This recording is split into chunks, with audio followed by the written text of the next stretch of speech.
aim to examine the impact of virtual human animation on the emotional response of users. A medical virtual reality system, known as the Rapid Response Training System, or RRTS, was used to conduct this experiment. The RRTS was developed to train student nurses and current nurse practitioners in the detection of signs and symptoms of rapid deterioration. For this experiment, participants were informed of the purpose of the simulation and any potential hazards. Then, an electrodermal activity, or EDA, cue sensor was applied to his or her left wrist. This sensor records all electrical activity and the temperature of the participant throughout the experiment.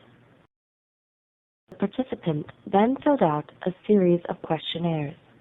The first was a basic demographic survey.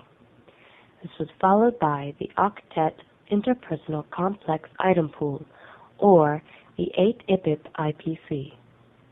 This was followed by the Profile of Mood States, or the PALM survey.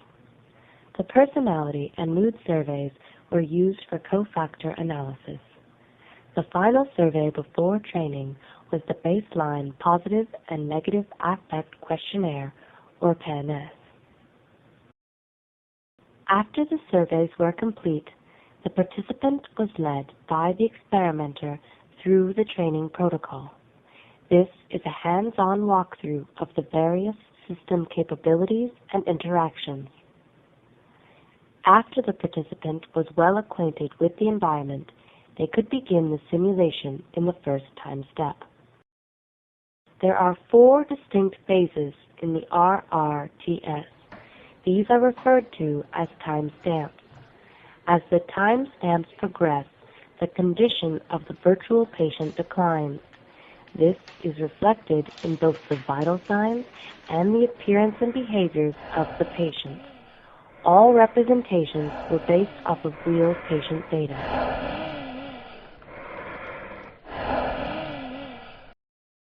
In order to isolate the effects of the character animation, each participant was randomly assigned to one of 2 simulation conditions.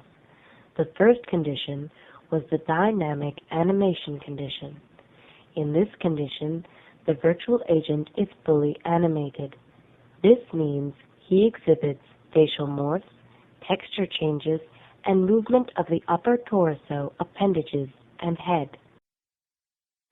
The second condition, or static animation condition, contains the same virtual agent, but with no animation. This means while he maintains the interactions, speech capabilities, and vital signs, he does not animate in the face or body.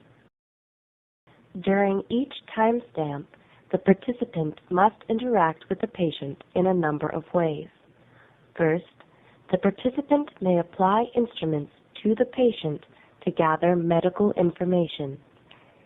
Next, the participant may ask the patient any number of questions from a predetermined list. My son will come sometime today. The final aspect of the surveillance is observing the passive behaviors that the patient exhibits based off of medically determined time intervals. At the end of each timestamp, the participant fills out the PANS and the Differential Emotion Scale, or DES. Finally, they answer a short quiz on the condition of the patient.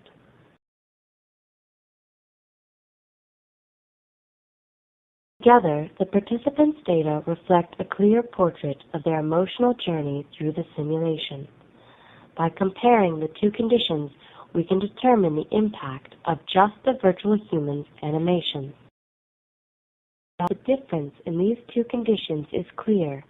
The question of how these differences affect the emotional state of the users just might surprise you.